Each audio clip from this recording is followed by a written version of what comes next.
Banyak orang mengatakan Pak Ansy di NTT itu banyak lahan tidur. Ya. Karena di NTT banyak manusia tidur alias malas. Saya katakan tidak sepenuhnya benar. Ya. Betul di NTT banyak lahan tidur. Betul di NTT banyak manusia tidur. Tetapi kenapa banyak manusia tidur dan lahan tidur di NTT? Karena pertama-tama negaranya tidur. Ya. Pemerintahnya tidur.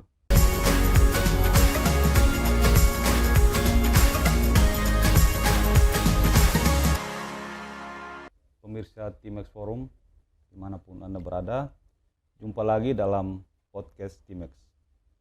Tamu kita kali ini seorang politisi muda, anggota DPR RI yang saat ini duduk di Komisi 4. Tidak asing lagi bagi kita semua, dia adalah Franciscus Yohanes Lema yang biasa disapa dengan Ansy Lema. Kita langsung saja pada perbincangan kita sore hari ini dengan Pak Ansy Lema. Selamat sore. Selamat sore, Bung Ansy. Kristo. Saya menyapanya dengan Bang Ansy. Siap. Karena sebagai representasi dari politisi muda, ya. Karena menjadi anggota DPR RI yang termuda untuk NTT ya, dan untuk nasional juga masuk dalam kategori masih politisi muda. Kedatangan Bang Ansy ke NTT ini dalam rangka reses sebenarnya ya. Betul. Tetapi Bang Ansy menyediakan waktu untuk berdiskusi bersama kita di podcast Timex. Ya, pertama Bang Ansy, menurut Bang Ansy melihat pembangunan NTT ini seperti apa sih sampai dengan saat ini? Setelah menjadi anggota DPR RI sekitar kurang lebih 3 tahun. Ya, tentu kita melihat bahwa pemerintah daerah, baik provinsi maupun kabupaten kota, ada 22 kabupaten kota, dengan kepala daerahnya masing-masing berusaha untuk mencoba menjalankan apa yang menjadi visi, misi, dan program kerja masing-masing yang terangkum dalam RPJMD ataupun Rencana Pembangunan Jangka Menengah Daerah. Tetapi kita melihat juga masih banyak persoalan-persoalan mendasar, persoalan-persoalan fundamental dan utama yang memang membutuhkan penanganan yang lebih serius, lebih komit, dan bila perlu dilakukan akselerasi ataupun percepatan. Sehingga kemudian ada target-target yang mestinya cukup prestisius yang dicantumkan ataupun diterapkan itu, ataupun digantungkan itu mestinya harusnya bisa dicapai. Hanya kalau kita lihat ya tampaknya ini masih seperti biasa-biasa saja ya. Kalau saya lihat karena belum ada 1-2 hal yang spektakuler atau yang luar biasa kalau kita mau jujur dalam menilai. Bang Ansy, ini kita omong soal data loh, Ansy. Data BPS terbaru, saya bacakan datanya. Penduduk NTT yang miskin pada tahun 2022 itu sebanyak 20,25%. Data BPS di bulan Maret kemarin. Itu menurun 0,3% dibandingkan dengan September tahun lalu. Karena kita tahu bersama data kemiskinan itu pada bulan Maret dan September. Ya. Dibandingkan dengan September tahun lalu, itu kita menurun 0,94%. Terhadap Maret tahun lalu, menurun 0,94%, terhadap September tahun kemarin itu menurun 0,39%. Secara total jumlah kita di angka 1,13 juta penduduk miskin. Memang mengalami penurunan dibanding dengan periode sebelumnya. Yaitu menurun sebanyak 14.700. Ya. Menariknya Bang Ansy, kontribusi terbesar peningkatan kemiskinan ini terjadi di kota.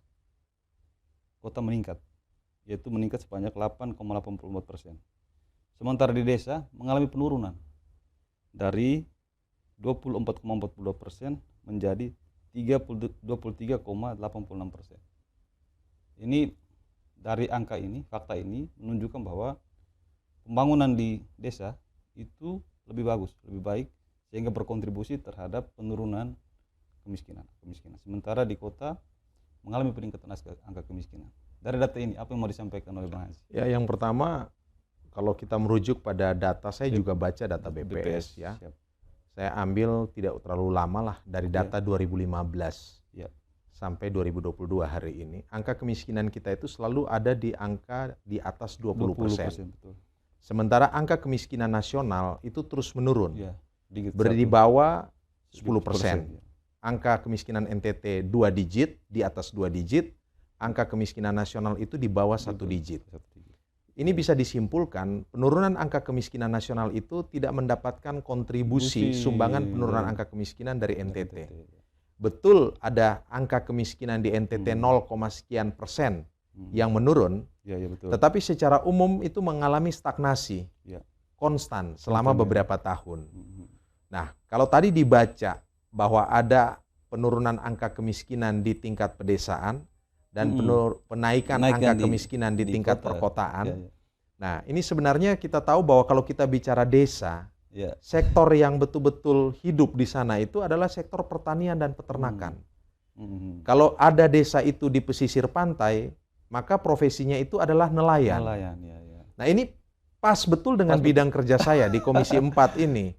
Pertanian, peternakan, perikanan kelautan. Nah, dan mereka itu umumnya tadinya itu boleh dibilang angka kemiskinan NTT itu terbesar kemiskinan di desa yang berprofesi sebagai petani, peternak, dan nelayan. Tetapi hari ini rupanya kontribusinya itu malah positif. Penurunan angka kemiskinan ada sekitar 7% di desa kalau tidak salah tadi. Sementara angka kemiskinan di kota mengalami kenaikan. Nah, kalau kita lihat, nah ini Presiden juga sudah memberikan peringatan kepada kita terkait dengan bahaya krisis pangan global. Ini adalah bagian dari tantangan kita di masa depan, 2023 dan seterusnya. Sebelumnya kemarin ada pandemi COVID dan seterusnya. Nah, ketika pandemi COVID terjadi, itu sektor-sektor jasa yang menopang kehidupan di perkotaan itu macet total semuanya. Sementara sektor yang terus berkembang itu adalah sektor pertanian, peternakan, sektor pangan. Nah, inilah sebenarnya jati diri dan identitas masyarakat NTT. Persis. Ini adalah urat nadi NTT. Makanya ketika jadi DPR pertama orang bilang, Pak Ansy dari NTT ya? Bung Ansy dari NTT ya? Saya bilang iya. NTT itu kan nasib tidak tentu, nanti Tuhan tolong nusa tidak terurus. Saya bilang enggak. Itu mungkin kali lalu. Mereka bilang, oh ini data. Saya bilang, ya betul. Tapi setelah saya jadi DPR RI, NTT itu bagi saya nelayan tani ternak. Maksudnya apa? NTT kalau mau maju, mau mengurangi tingkat kemiskinan, sektor yang harus dibenahi itu adalah sektor nelayan. Maksudnya perikanan dan kelautan. Karena NTT ini provinsi kepulauan, 2/3 luas NTT ini adalah luas lautan. Lalu tani dan ternak, ini mayoritas kehidupan masyarakat kita. Bertani dan beternak. Hidup di desa-desa. Persoalannya, nelayan, petani, dan peternak kita itu nelayan, petani, dan peternak skala rumahan. Yang bertani, beternak, dan kemudian menangkap ikannya dengan model tradisional dan konvensional. Nah, mereka inilah yang harus dibimbing, diberdayakan, diberikan program-program pemberdayaan rakyat, sehingga kemudian geliat ekonominya itu bisa bergerak. Nah, membaca angka ini terus terang saya senang. Artinya apa? Artinya bahwa memang kalau kita benar-benar mengurus sektor vital ini yang disebutkan tadi, itu akan menunjukkan hasil yang positif dan konstruktif. Lagi-lagi soal data, Bung Ansy. Selaras dengan yang baru kita perbincangkan tadi. Data BPS juga mengatakan bahwa struktur ekonomi NTT triwulan kedua masih didominasi oleh lapangan usaha pertanian, kehutanan, perikanan dengan kontribusi 30,32%. Ya. Ini lagi-lagi soal kontribusi dari sektor pertanian, kehutanan, perikanan. Ya memang. Jadi tidak bisa terbantah. Nggak bisa terbantah. Itulah kan? PDRB, Produk Domestik Regional Bruto kita. Ada angka seperti itu dan paling besar dari sektor-sektor itu. Betul. Pertanian, peternakan, perikanan dan kehutanan. Betul. Itu sektor. Itu yang saya katakan. Mengapa kemudian Ansy Lema pilih duduk di Komisi 4? Karena saya mengerti soal ini. Kalau mau membangun NTT, di sektor itu yang harus diintervensi kebijakan dan kemudian politik anggaran diarahkan ke situ. Membangun NTT itu sama dengan membangun desa. Membangun desa itu sama dengan apa? Membangun sektor-sektor itu. Lagi-lagi soal data. Di pengeluaran, sektor pengeluaran. Kontribusi terbesar di rumah tangga, 70,66%. Lagi-lagi soal di desa juga. Karena terbesar kita di desa, penduduk kita berada di desa. Jadi secara data, ekonomi kita memang digerakkan betul-betul oleh masyarakat di desa. Yang pencahariannya adalah petani, peternak, nelayan. Jadi bagaimana Bang Asi melihat kondisi ini, melihat fakta ini, apa sebenarnya pembangunan, arah strategi pembangunan yang sebenarnya harus digalakkan di NTT ke depan? Ya, menurut saya pembangunan yang harus dilakukan di NTT itu, yang pertama itu adalah menyasar pada 3 sektor itu. 3 sektor ini. Karena sebelumnya kalau kita membuka data kemiskinan, kemiskinan itu adalah kemiskinan petani, peternak, dan nelayan. Ya, betul. Karena itu kalau mau mengurangi angka kemiskinan itu, 3 sektor ini yang harus paling menjadi sektor unggulan dan andalan, sektor prioritas yang harus diintervensi oleh kebijakan dan kemudian didukung oleh politik penganggaran yang benar. Nah, kita perlu membuat para petani peternak kita ini naik kelas. Dengan cara apa? Dengan cara memberikan bantuan-bantuan fasilitas pendukung. Contoh, kalau petani supaya dia berdaya, ya, dia harus didukung dengan alat mesin pertanian. Modernisasi pertanian itu harus dilakukan. Banyak orang mengatakan, Pak Ansi, di NTT itu banyak lahan tidur. Karena di NTT banyak manusia tidur alias malas. Saya katakan tidak sepenuhnya benar. Betul di NTT banyak lahan tidur, betul di NTT banyak manusia tidur, tetapi kenapa banyak manusia tidur dan lahan tidur di NTT? Karena pertama-tama negaranya tidur, pemerintahnya tidur. Kita tidak bisa menyuruh warga di Kupang ini atau di Pulau Timur di mana tanahnya itu lebih didominasi oleh batu karang, membuka lahan hanya dengan mengandalkan tenaga manusia. Pakai linggis, pakai pacul, pakai skop. Paling dia hanya kerja beberapa jam, setelah itu panas, dan kemudian lahan yang dibuka hanya sekitar beberapa are. Are saja untuk kebutuhan. Ya, negara harus hadir. Dengan cara apa? Ya, memberi eskavator, memberi traktor roda 4, supaya lahan yang dibuka itu lebih luas. Berhektar-hektar. Disitulah saya katakan, rakyat tidak bisa disalahkan.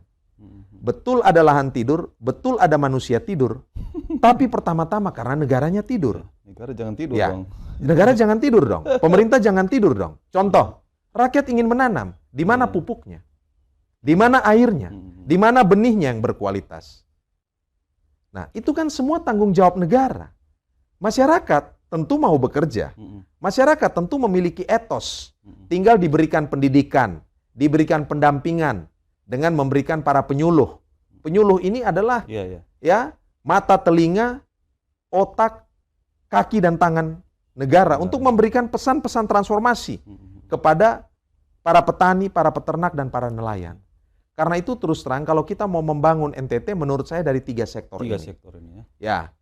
Betul, pariwisata itu memainkan peran penting. NTT punya banyak sekali destinasi wisata yang eksotik dan indah. Tetapi pariwisata pun harus ditopang oleh 3 sektor ini. Konkretnya apa? Orang berwisata ke Labuan Bajo. Kita perlu memastikan bahwa ketika mereka sampai di Labuan Bajo, wisatawan domestik dan mancanegara itu mengkonsumsi beras yang dihasilkan oleh petani dari Manggarai Barat, dari Ngorang, dari Lembor. Kita perlu memastikan bahwa mereka mengkonsumsi sayur dan buah-buahan dari Kabupaten Ngada, dari NTT, telur, ayam, daging babi, daging sapi yang dihasilkan oleh para peternak kita. Nah, kalau itu tidak kita hasilkan, pangan semuanya itu akan didatangkan dari luar.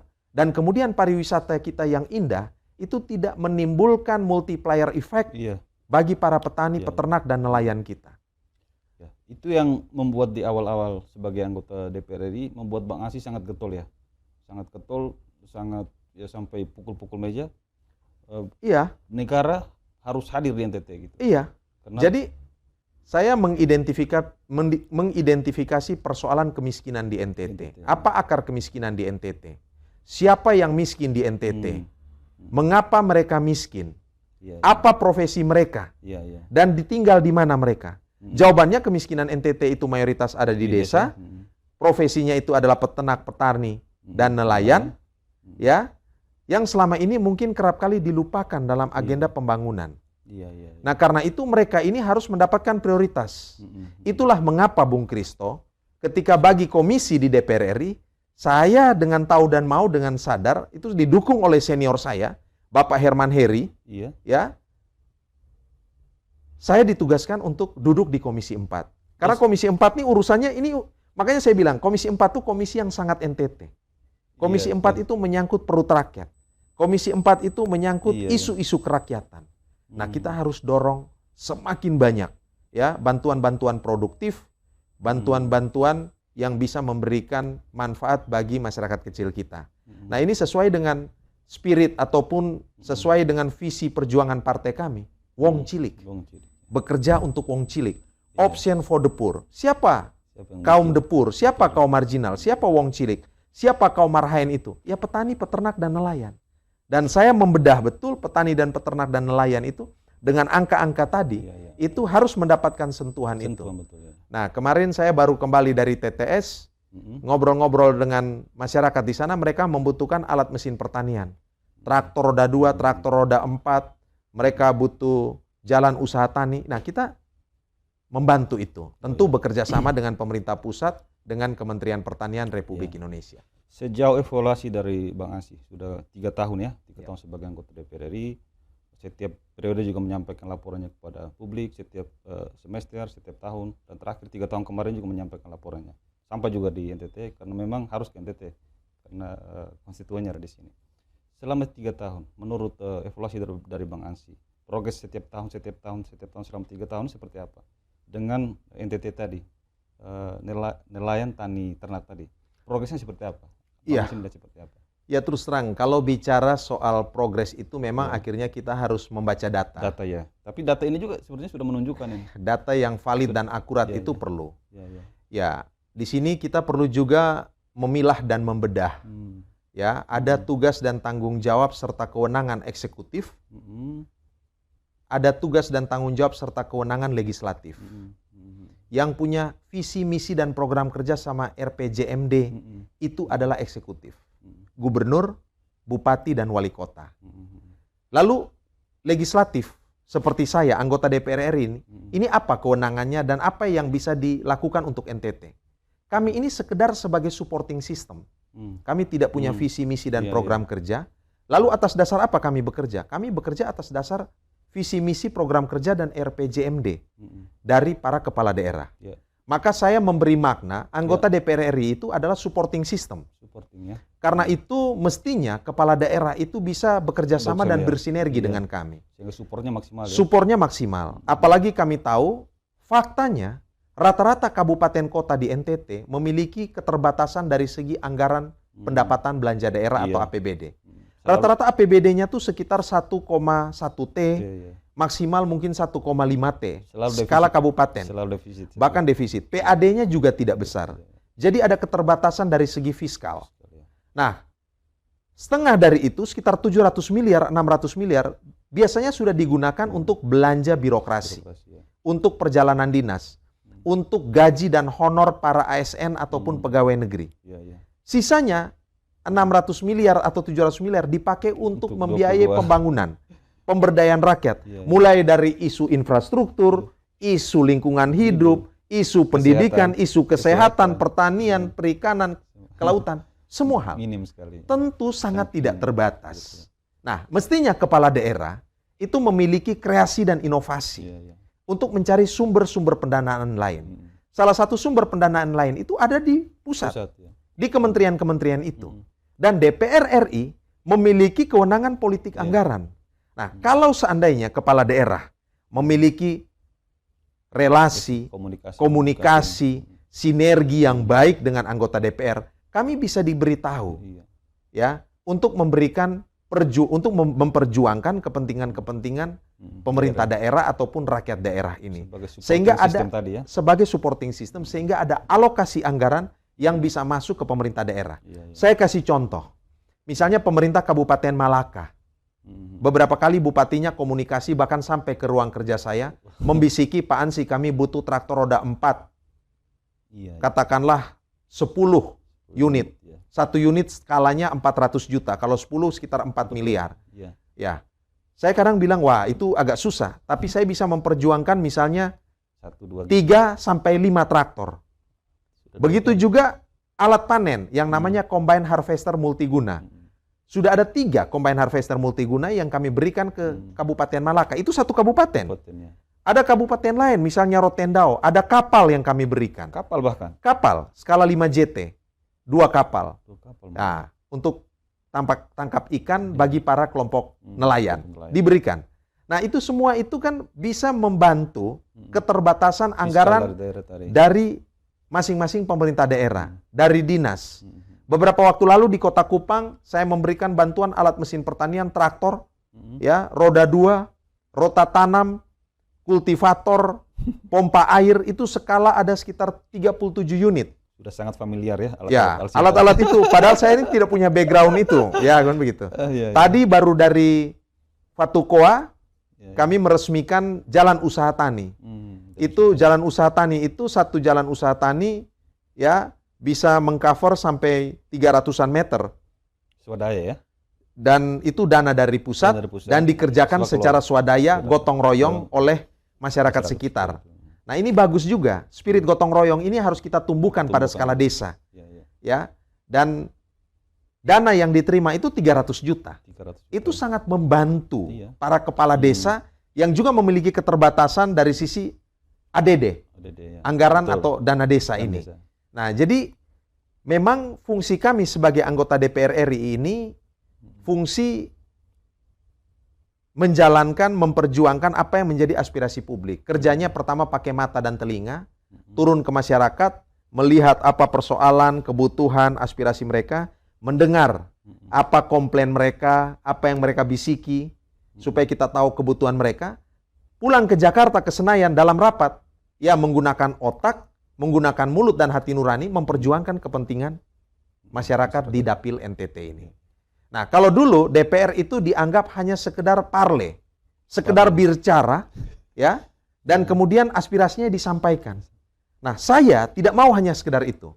Saya mau DPR setelah bicara memastikan bahwa ada kebijakan yang berpihak dalam bentuk adanya program-program pemberdayaan ekonomi rakyat, ada bantuan-bantuan konkret, dan saya kawal. Bukan hanya parle ya? Bukan hanya parle, bukan hanya bicara. Tetapi bantuan itu harus menjadi nyata. Ya. Maka saya katakan Ansilema itu adalah kerja nyata untuk NTT. Nelayan, tani, ternak. Ya, kita tangkap ya untuk NTT. Sesi pertama soal sebagai anggota Komisi 4 sudah lengkap lah, walaupun masih banyak hal yang perlu disampaikan. Tetapi saya yakin sudah seperti inilah kerja nyata dari Bang Ansilema untuk NTT. Sesi kedua soal sebagai kader partai atau sebagai petugas partai lebih tepat ya, untuk partai PD Perjuangan ya. Tetap dalam konteks NTT. Kita tahu bersama dalam waktu dekat 2024 akan ada pemilu ya. Pemilu dan akan ada pilkada juga. Seperti yang disampaikan Bang Asi tadi, begitu bagus, begitu konkret programnya yang menyentuh nelayan, tani dan ternak tadi. Kami juga menangkap banyak informasi, banyak aspirasi dari masyarakat terkait dengan keberadaan Bang Ansi. Dan lagi-lagi kami bicara soal data Bang Ansi, data kami menunjukkan bahwa Bang Ansi dalam beberapa survei itu menempati posisi bagus, posisi paling tidak ada di 10 besar sebagai figur yang didukung oleh masyarakat untuk memimpin NTT.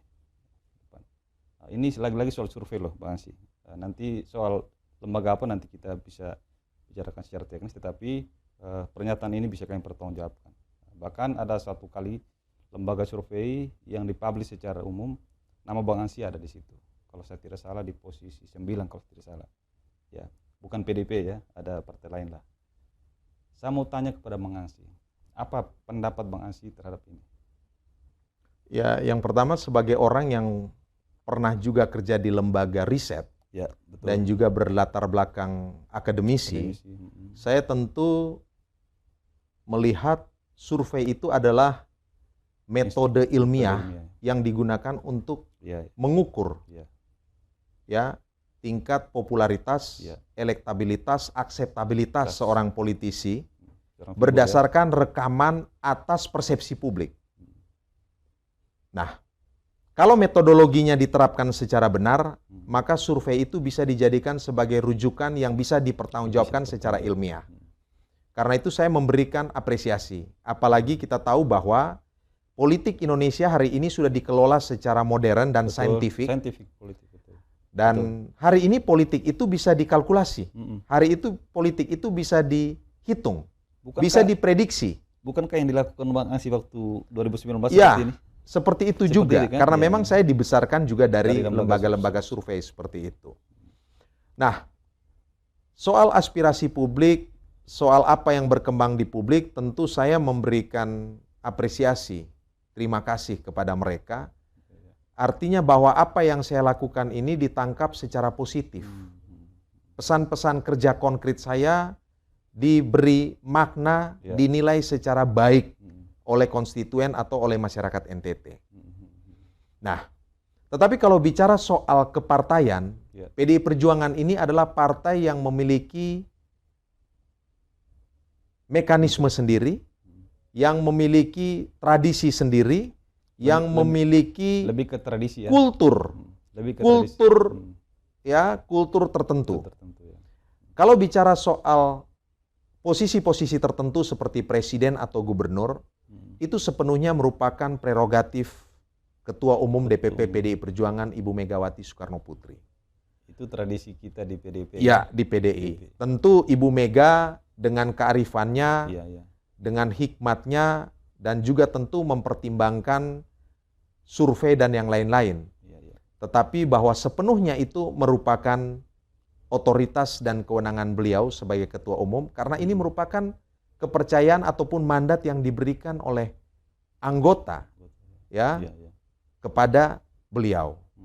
Nah, fokus saya terus terang itu masih pada pemilu legislatif bulan Februari 2024 yang akan datang. Saya akan kembali maju sebagai calon anggota DPR RI dari daerah pemilihan NTT 2 yang meliputi 12 kabupaten kota di Pulau Timur, Pulau Sumba, Pulau Rote, dan Pulau Sabu ini.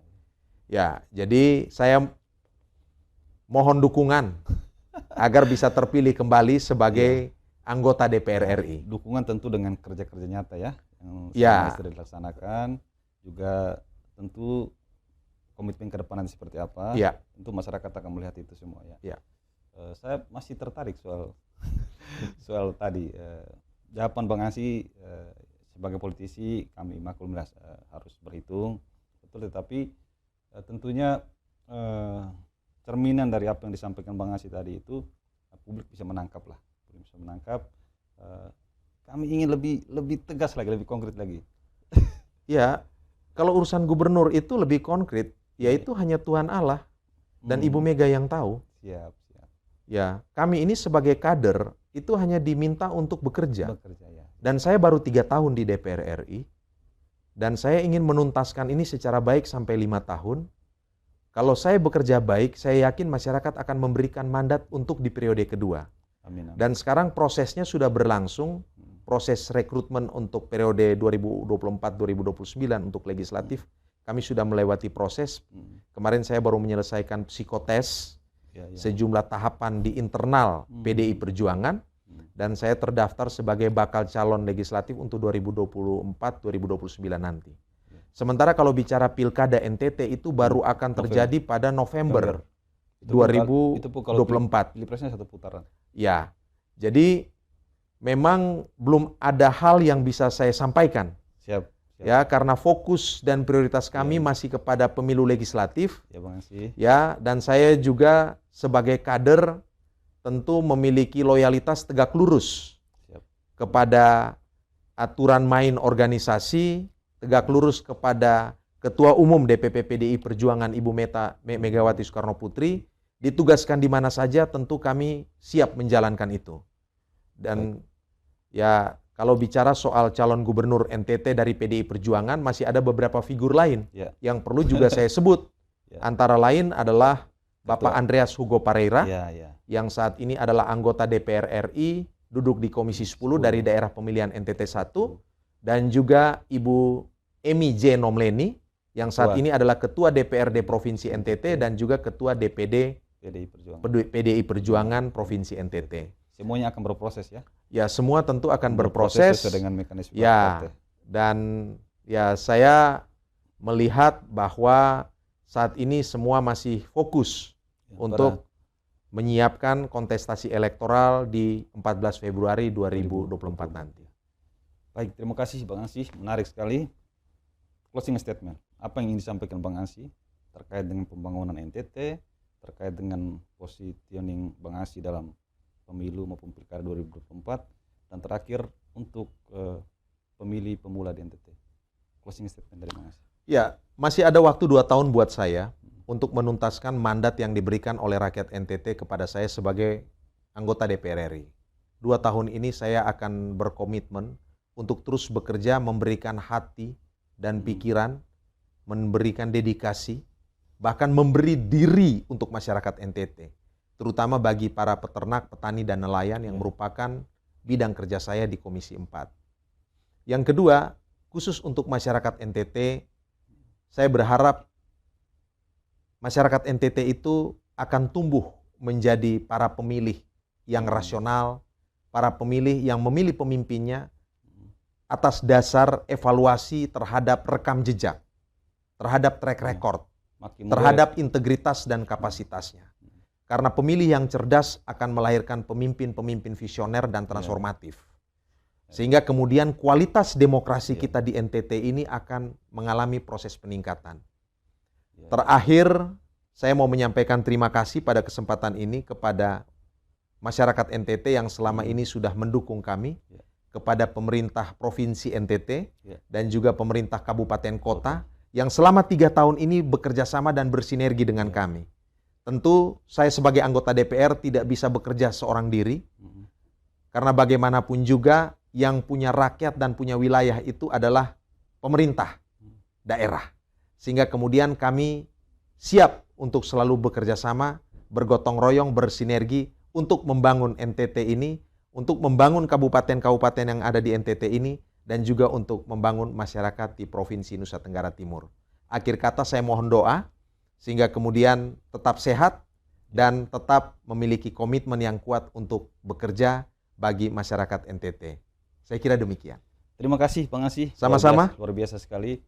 Pemirsa Times Forum, kita sudah menyaksikan bersama, mendengar bersama apa yang menjadi komitmen dari Bang Ansy, anggota Komisi 4 DPR RI.